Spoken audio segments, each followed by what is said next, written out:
What's up, everybody? Welcome back to All Things Nerdy with Nate and Joe. I'm Nate. That's Joe. I know we've been on a little bit of a hiatus. Life has been wild. It's been crazy, but we are excited to be back. I feel like every time we get on here, we're like, we're going to commit to do this. I ain't going to lie to y'all this time. Life's just so wild. We'll be here when we're here, when we get time, when we find time. We try to show up and make it happen. But today, with the kickoff of the NFL season, last year we had a lot of fun talking about fantasy football and all that stuff. So we thought, you know what, let's find time, let's make it happen. Let's jump back on here and talk about some fantasy football. Yep. So it'll be fun. We're going to do kind of like we did last year where we kind of focus on it for a while, not just one episode. So we'll take like comments about how you should set your lineup, drafts if you haven't already done those. I have one that's set like for like late tonight, like 11 o'clock, even though there's already been a game, a little bit late start, but it is an auction draft, so we can talk about that later. But without further ado, Nate, let's talk nerdy.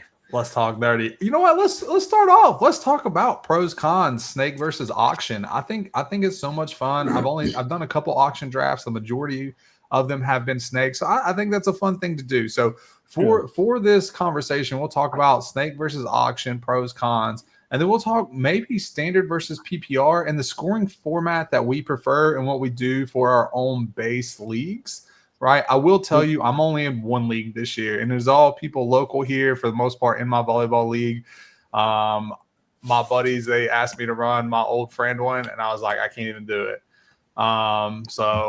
We got a comment already. Steven, what's up, man? Auction is superior, and he's back. Welcome what back, up? man. What up, Steven? How you been, man? I hope you've been doing well. Hope you've been crushing it. I want to say we've missed you, but you've also missed us because we have not been here. But I'm glad to see you back and on here and all that stuff. I hope life and everything is treating you well. So, and just to echo what he said, like I agree. And like I've done both. I just did a snake draft like Sunday or whatever, and then I'm doing an auction draft, which is my like preferred method. But Nate, what do you think before we get into pros, cons, that kind of stuff? Like, what is your preferred method? I think I'm gonna just throw it out there. I'm gonna just flat out say that I think auction over the course of a draft is more fun. I think snake has moments of like getting sniped where like you have that intensity that like, oh man, right? Whereas auction, it doesn't really feel sniped. It's just like, I'm not going to bid that much. It is what it is. But snake has that element of surprise. Like you can want somebody, they can be that pick right before you and then snatches. Like there's just something about that's special, that's fun that you just don't really get with auction. But we can get into like the pros and cons because I got something I want to say about auction that is more like pro con ish than just overall insight. Got another comment, Epperly. What's up, fam? What is up, Epperly? Big Ep. What up, brother? Yeah. Hope you're doing all right, man. I hope the family's doing well. But I will say, like, kind of echo what you said. Like, I can pay attention through an auction draft because it's like because everybody's in play, right? Everybody's in play. You got your budget. You got to it's very strategic and like you have to figure out who you want. Can't blow your budget on Travis Kelce because then the rest of your team's going to suffer for that, right? Well, your whole team's going to suffer for that mostly, but on a snake draft, like I have a confession to make. So I did a snake draft the Sunday, but I picked two people and then my ADD got the best of me and I forgot I was drafting and came back and remembered an hour and a half later and I was like, oh no, and pulled the app back up and my team auto drafted. So I was like, well, there goes the season. So that is a danger to me. Because it's just like, well, now I have to wait 5 minutes before I can, and sometimes longer, depending on how long they take to pick their vote, before I can like get another pick. So yeah, that was my draft this past weekend. Yeah, so snake is a lot of fun and everything, but auction, like, so I think Snake can be fun all the way up until like the final few rounds of Snake, because at that point nobody really cares. It's you're just picking people wherever, especially depending on how many people are in there. If you're talking 10, 12, 14 people, at that point you just grab and reaches anyway. It's like, oh, this rookie, if this person gets hurt, or if this rookie is standout or something like that. But auction is intense for like the first like several like I guess position fills is the best way to call it, right? But once you start getting low on budget, you start getting more and more like picky and stuff, and the action does die down when you start getting the I'll do $2, I'll do $1, I'll do $1. Well, let me just whatever. So I think sustained enjoyment. I think like Snake is better for the longevity of the draft. Just because like you got to wait, you're there, you're excited. Somebody takes your person middle round right before you. It doesn't matter. You're like, oh man, even those late rounds, if you have somebody that you're excited about that's a rookie or something, and somebody snatches them, you're like, you mother effers, right? Where's that auction? Once you blow your money, you're just like, I'm done. I don't care. Yeah, I don't know. Like again, I can't hold it. A snake draft just can't hold my attention. Like I'm not good with waiting forever. Whereas the auction draft, like, be smart with your money, don't blow it all early, and you can be in there for the whole time and get a good team. We got a few comments. Eppley said Brock Bowers is the new Kelsey Boys. That's right, baby. I have him on my team. He's got to prove it. He did, and I have him on my team, so that's all that matters. Yeah. Shush, Joe. He proved it. He proved it? Okay. And Steven says, auction is better when you know the other team. But, yeah, it's nice to get your guys. Snake is just luck of the draw. I think auction is fun when you have a consistent group of people and you know who they're going to go for, and you can kind of just like – and you know their personalities. You can, like, drive up the money. Like, somebody is like a huge Bengals fan and they want, which everybody's going to go big on Jamar Chase, but I'm just going to use him as an example, right? And you can just drive it up a few more dollars, a little bit more, a little bit extra, and just like mess with them. And they're going to go that. So I think that's something fun that you can get where Snake, it is just luck of the draw. You're just like, oh, what the F? Like I'm pick 7. Jamar Chase will never be there. I'm never going to be able to trade for him or anything like that. But auction, like I think there's a lot more interaction, and I think it does come down to knowing the people you're with and being able to mess with them. I think that adds a lot of fun to it. Yep. I know I've been in the same league probably since like 2013 in one of my leagues, so I know like most of the people, some people have subbed out and stuff, but there's one person that really loves anyone who graduated from LSU, and like I know, right? But I know like he's gonna try to get those people. But we have a dynasty now, so some of that we get to keep 2 players, which is pretty cool. We can kind of talk through like if you enjoy that type of thing too. But let's see, we got a couple more comments. Let's see. Everybody says, Joe, you need a slow draft that starts after the draft. Just check once a week to see if it's your pick. Bro, that'd be crazy. That might help me. All off season, just do like one pick a week, like one round a week where everybody picks one person or something. That'd be crazy. That would take so long. You'd have to start it in like January. Mm-hmm. Let's see. Steven says bidding up is the best. Did it to my brother-in-law. Yeah, you know your people, and you know who they're going to try to go for. It's like, I don't even want this guy, but I don't want him to have him for cheap.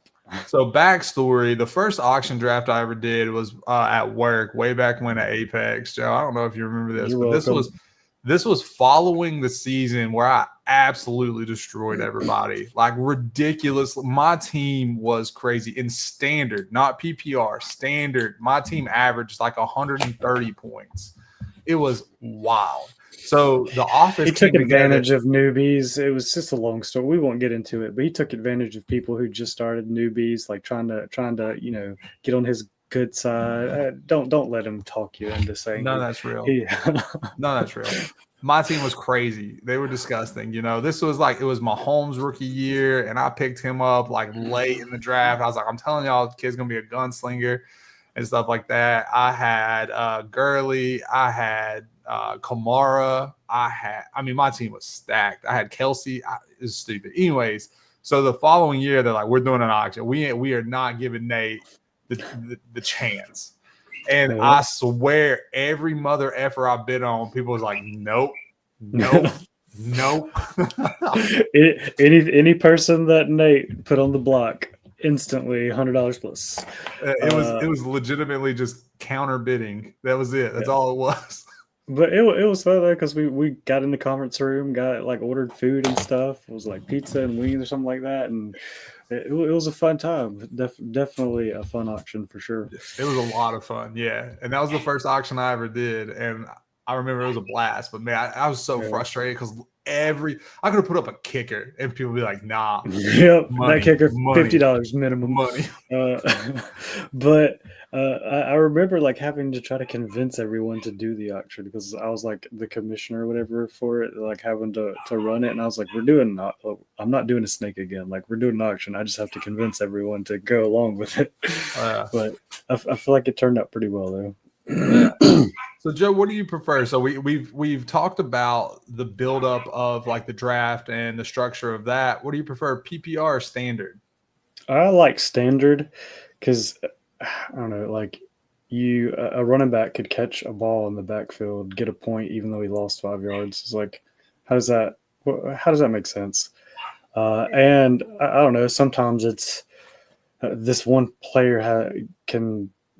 It just adds like a level to it. It's like they could have 10 catches for 15 yards. It's like, how is that like beneficial to the team, right? Like, I mean, you got a lot of fantasy points from it, but I feel like the fantasy should correlate with how well like the team is doing, the players doing, that kind of thing to make it make more sense. So PPR, just I don't know. Well, from an X's and O's perspective, right? If you're talking about for how well they did for the team, 10 catches, that means they have to be accounted for. That means they're a weapon. That means they're being looked at. Even if they had like only 15 yards on 10 catches, right? Yeah, but it means they got good hands. It means they were creating some separation. They were just being doubled. They were being bracketed. They were being shadowed. Like, it means that's still. Or hear me out. Every catch was like on third down. They never got the first down. Like, it was literally like garbage, and the team didn't convert on third down at all in the whole game. So it's like, oh, he made a catch but got nothing out of it. Like, oh, you got to get something out of it. I mean, he did. He got catches. So I used to be a standard person, but I really like half point PPR. And the reason I do half point PPR is because I think it gives some versatility and importance to like scat backs, utility gadget backs, and stuff like that. I also think it helps with those high utility, low yardage receivers, those zigs, those ends, those slants. Like, they are going to have 5 catches for 20 yards because they aren't out there running the goes. They aren't out there running the flags or the crosses. They're running the specific like hitch routes and stuff like that are meant to like, hey, go get us 3 yards and then come back off the field. They need something to help stand up. Now, I don't like a full point just because like you said, like I think it overvalues little scat backs and, slot receivers and stuff like that. But I also think they need something to help prop up their value. So I'm a big believer in a half point system. And it also helps prevent ties. It helps with the score. You don't get like 70 to 75. You will see 100, 110, 120. It just makes it more fun. Somebody gets PPR leagues I've seen like ridiculous scores, like 180, 190, like that kind of thing. Especially if they have like a double quarterback one too. I'm just like, I don't do double quarterback. And I've seen 140, 150, 160. I haven't seen 180 or anything like that. The league that I did last year, it was a double quarterback league with 12. I think it was 12 to 14. I think it was 12 people. So everybody had at least 2 quarterbacks. Like, and I hadn't gone into that kind of standard before or whatever, where it was 2 quarterbacks. So I didn't like put a super high value on the quarterbacks, was like, I could always pick up a quarterback. I couldn't pick up nothing. Yeah. Like there was not a quarterback on the waivers that was starting. Well, Like duh. I was like, what? I was like, what is this? This is stupid. I literally had to like do quarterbacks like I did the defenses on a weekly basis, where I'd have to go and see like who was injured and who I could pick up. Like my main quarterback last year was Caleb Williams, and we all know how that went. Yeah. And my secondary quarterback was like literally just who's subbing this week for the injured person. Like that was my secondary quarterback. So I did not enjoy that experience at all. But we switched up that league this year to where instead of 2 quarterbacks, it's a super flex, so you can put a quarterback in there, but it's not. And they limited people's rosters to like 3 quarterbacks. But last year, I swear, some people were holding on to like 4 or 5 quarterbacks just because they could like literally cut people's knees out from under them with the quarterback thing. Yeah. Now, so PPR, half point PPR, standard. Do you do any other like special scoring systems or anything like that for your leagues?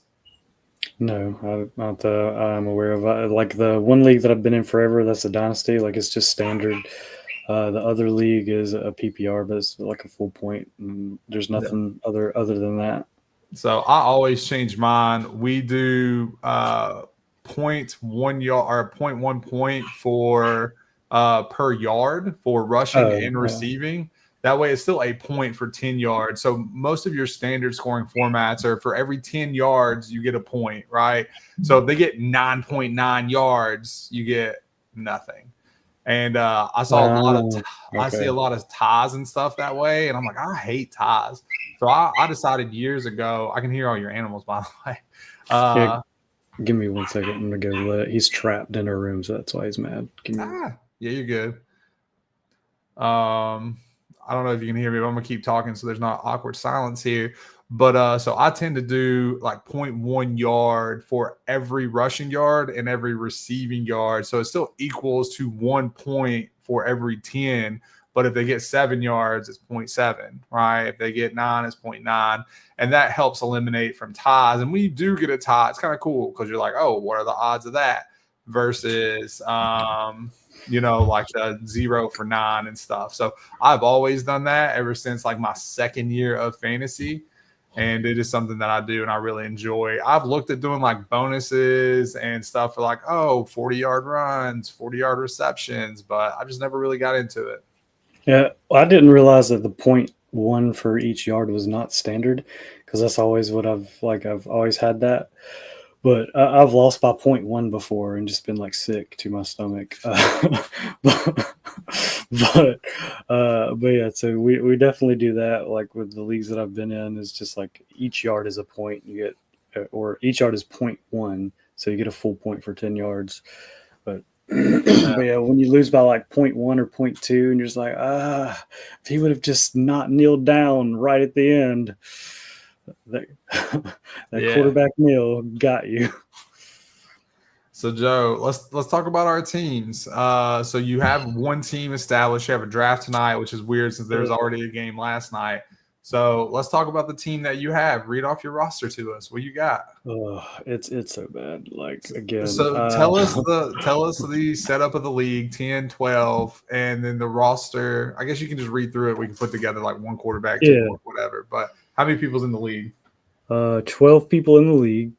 And then so my team, here we go. So got Josh Allen as the QB, Trayvon Henderson as running back, Aaron Jones as the running back, T. Higgins as wide receiver, Marvin Harrison wide receiver, Chris Olave wide receiver, Travis Kelce as the tight end, my super flex whatever is Kyler Murray as a quarterback.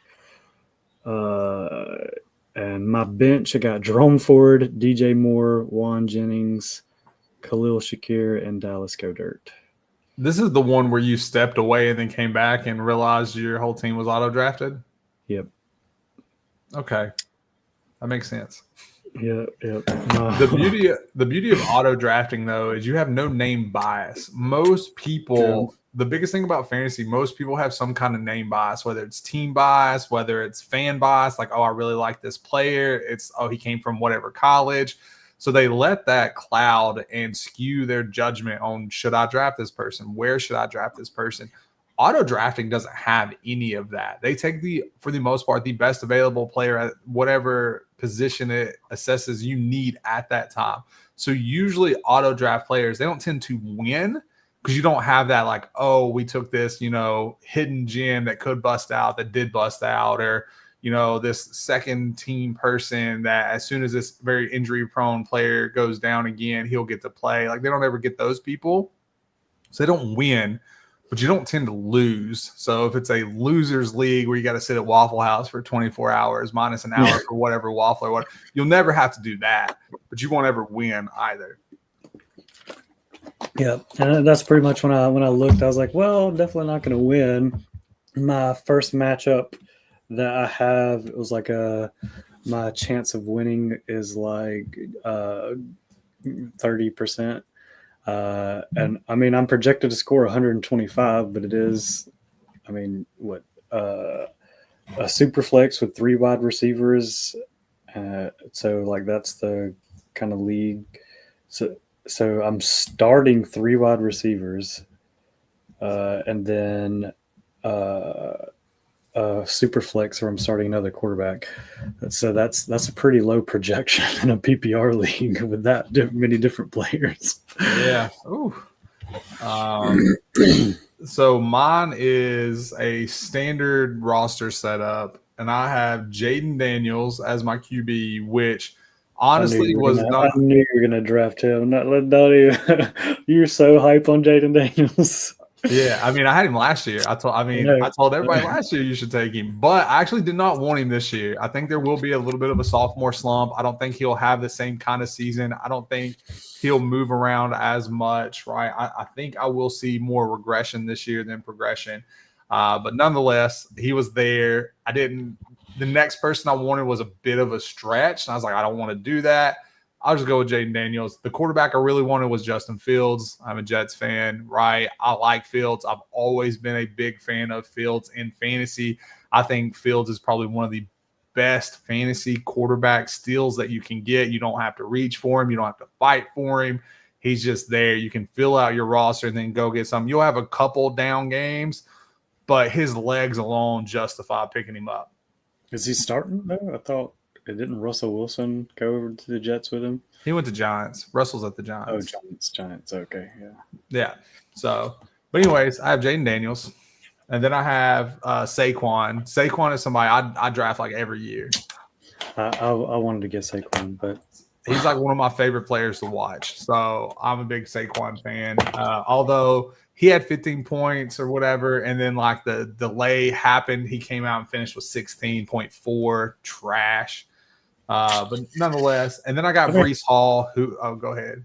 I'll say Hurts like sniped 2 of the rushing touchdowns. So, I mean, that's going to happen.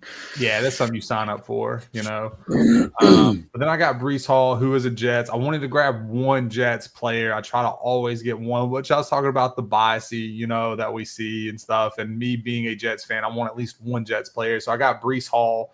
I don't think he's going to have an outstanding year. I don't think the Jets in general are going to have an outstanding year. But I also think, there will be it'll be a split backfield, be a lot of work between 2 backs, but we'll see.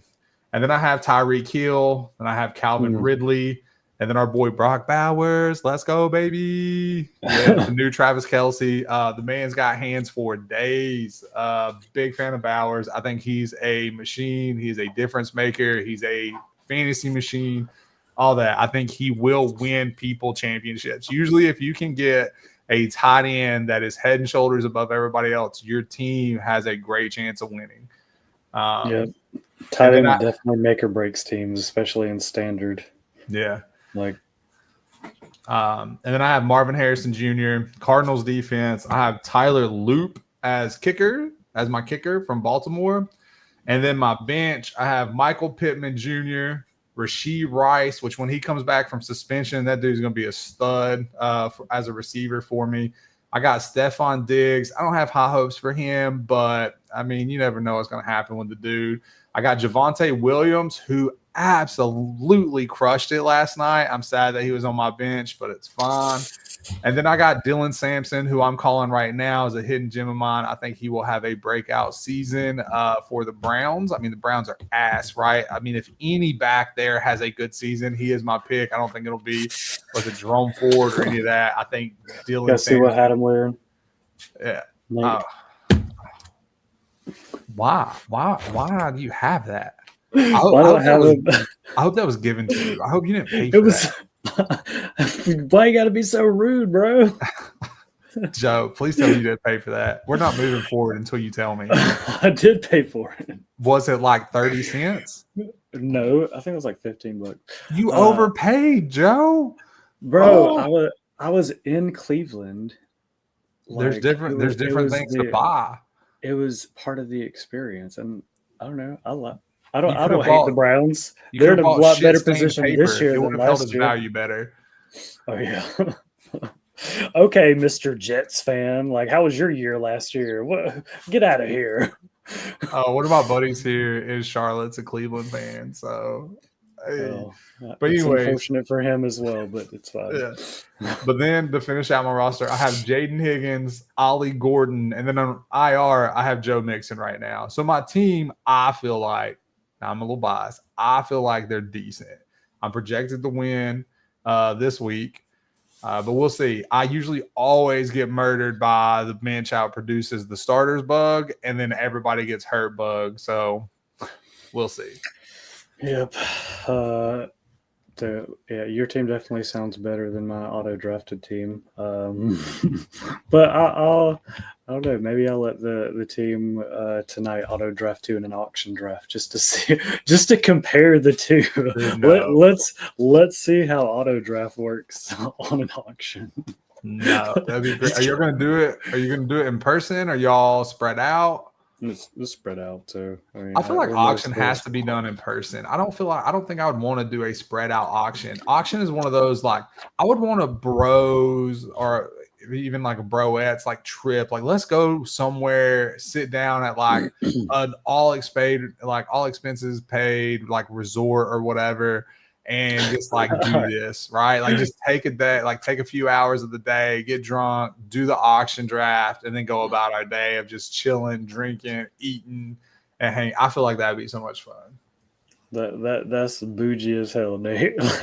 Well, I would settle, like, I don't know, meeting up somewhere, like, but we don't have to go to an all expenses paid resort. All inclusive, sorry, all inclusive, not expensive paid, all inclusive. All inclusive. So I meant like, but yeah, all inclusive resort. I feel like that'd be so fun. Whatever.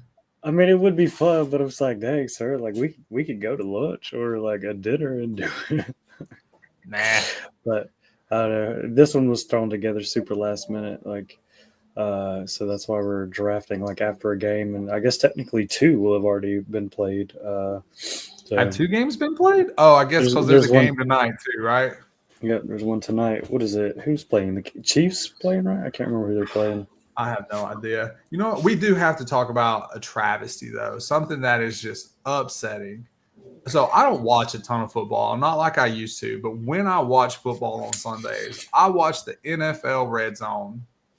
Legally, of course. Right? But the fact that they put commercials in NFL Red Zone is bullshit. Greed, I tell you. Greed. Ridiculous. You ain't need commercial. You have such a good product that people for the most part pay to watch, right? And I was so happy to contribute to the lesser of the most part, right? But now that I have to watch commercials, I am pissed that I'm going to do it for free. Is there like a commercial free version or something that you can pay extra for? Probably. That's probably. I don't know, Joe. I don't know. I ain't paying extra. Epperly says the Chiefs are facing the Chargers tonight in a division game. All right. Oh, dang. Division game week 1. That's crazy. And on a Friday. That's the crazy. Is there a game on Saturday too? Or why are they doing it so weird this year. I don't know why. I feel like the Chargers might have a decent year this year. I kind of feel like the Chargers might be all right. And I'm kind of tired of seeing the Chiefs just do Chiefs shit. Like I'm just ready for the fall off. Like Mahomes is good, but I'm just tired of it. I think everybody's burnt out on it. I feel like no, I don't think they're losing this. Not after the embarrassment that they had the last time they were on the field. Well, I hope they do. Preseason game not counted, but like that last Super Bowl. I don't care. I hope they do. I'm burnt out on it. I'm tired of the Chiefs doing Chiefs bullshit. Oh, you're a Chiefs fan at heart. I'm not. Nowhere close. Nowhere close. Yeah, I mean, is it because you're a Jets fan you have to hate on the Chiefs? Is that what it is? You just kind of got a sour taste in your mouth from Aaron Rodgers last year? No, because I believe the Chiefs like when the first year they had Mahomes, the first year that they like started winning and all that stuff, right? Like there was something about them. Like they were the underdogs. Everybody was rooting for them. They win. The next year, everybody was rooting for them. But it seems like they got used to it. They got used to winning. They got real cocky. They got annoying. They started embodying that. And like, I love their coach. He's awesome. Even like, I wish the best for them all personally, right? Like, I don't want any of them to get injured. I want them all to have like individually a good season. Like, honestly, like if Mahomes can like break the passing touchdown record and like all their receivers have like 1,000+ yards, like if they lost every NFL game, like 80 to 79, lost every game, he'd definitely be passing a lot. Yeah, I mean, if they lost every game like 80 to 79, like I'd be fine with it. I'm tired of seeing them win, and I feel like they get so many calls and bullshit where like I'm tired of it. Like the roughing the passer at the end of the game when literally the dude's still holding on to the ball and like he's trying to pull him down. He flicks it away and they're like, oh, that's roughing the passer. And they're like he's literally already pulling him down. Yeah. Like they get so much nonsense and it's annoying at this point. I'm tired of it. We got a few comments. Epilus says, hate the Chiefs Raiders. Oh, that's unfortunate. How do you take in that Amari Cooper news? And then he says, also hate the Chargers and the Broncos too. Amari Cooper was never going to be a game changer for the Raiders. It just sucks that they waived a draft pick for the space and then he retired. Honestly, like that's kind of shitty of him. Like you get to step away whenever you want to step away, but he costed that draft pick a future and a career and all that stuff. And then to be like, no, I decided I'm out. Like that's just kind of now. Maybe it was injury. Maybe something was lingering. Maybe there's personal things that we don't know. And we probably never will know. But like he did, like that draft pick, no longer a spot on that team because of it. Man, that does suck. I didn't even think about that part of it. But I have one other thing before we leave. I know we're getting close to time, but so the draft is not. I get to pick 2 keepers for the team. Let me run through my team, and you recommend. Or comments if you guys want to drop comments. Recommend the 2 people that I keep. All right, you ready? I'm listening. So I got a chain, Najee Harris, Nico Collins, Ty Higgins, Kittle, Devontae Adams, Kareem Hunt, Patrick Mahomes, CJ Stroud. That's basically. I got R. Rice, but he's suspended right now. I could probably just pick him back up after. So Nico Collins for sure. All right, yeah, good, solid wide receiver position. And then I don't think I really heard anybody else on there that I would care to hold on to. Like I think a chain is the main guy for Miami. Kittle, I don't think he is. I mean, he is going to be their number 1, but I think didn't they draft somebody? I feel like they're talking like it's going to be a split back situation, or is he hurt? There's something going on. I think he is. I think he is hurt, but then I have Kittle as a tight end. I mean, he's pretty solid. I mean, he's not like never going to be like the tight end, but. I mean, he was there for a minute, the tight end. Like, he was up there competing. Like, he was top 1 or 2 every season for a minute. Like, he'll be top 5, like, basically always. But. I will say, like, is Jennings hurt? And then, like, several, like, I mean, Kittle might not be bad. It depends. I don't know how many people's in your league. It was like 10. 10. What pick do you have? It's auction. It's auction, yeah. Oh, I mean, I think auction wise, chain would cost you more than what Kittle would. So how does your keeper rules work? Is it, especially from an auction, usually in keeper with snake, like it's whatever round you drafted them, it goes up a round or two. So like if you took the keeper in the 5th round, you then give up a 3rd round to keep them, right? It goes based on how much you originally paid for them. Like, so Okay. it takes it out of your budget. So how much did you originally pay for them? I don't know. I have no idea. Well, that matters. I would assume I paid more for a chain than a tight end, but yeah, but I think it doesn't he was higher last year than this year, which means you would have paid more for him last year than this year. I think he's dropped some. I could be wrong, but I think he dropped some this year than what he did last year. Because last year their offense was coming off like the year. So 2 years ago, their offense was humming, right? They were. Yeah, but I think I picked him up in that auction, so I probably overpaid for a chain at that. That's what I'm saying. So 2 years ago, their offense was humming. So coming into last year's pick, like draft, a lot of people were reaching and stretching for him, thinking like, oh, this offense is going to run or like hum, right? Not just run the ball, but like it's just going to go. And then it didn't. Yeah. It very much stagnant. So chances are you probably overpaid for him, which means you probably don't want to do that again. I would check to see how much you paid for him and what his average price point is, and then decide from there. Yeah, Epperly says a chain. I guess it would depend on like what other people are keeping too. Because if somebody's keeping Brock Bowers, somebody's keeping Kelsey, somebody's keeping a couple of the other tight ends, there's no one really to go draft back. Like, I guess I'd have to pay for Kittle there's again. a tight end that came out of college. I think he's on, is it Jacksonville?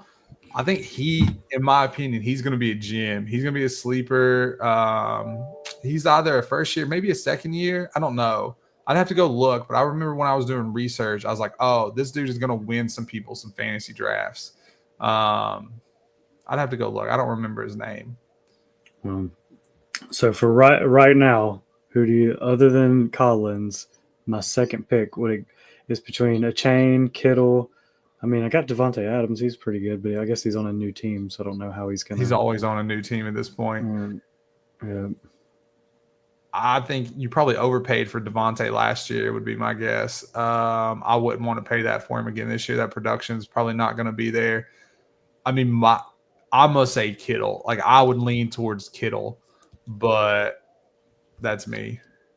Yeah, that's who I had it set to. Like already was Kittle and Nico. So on the same page there.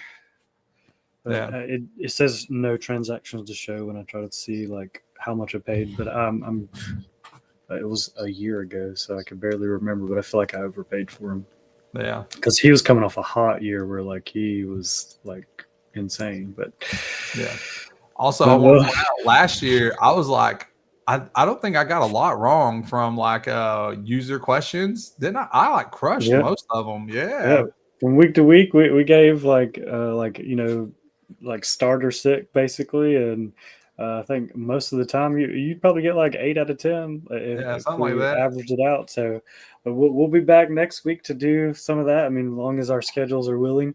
But we'll be back eventually to go over like how our fantasy teams did, ask you guys how yours did, and if you have any questions on who you should start, that kind of stuff.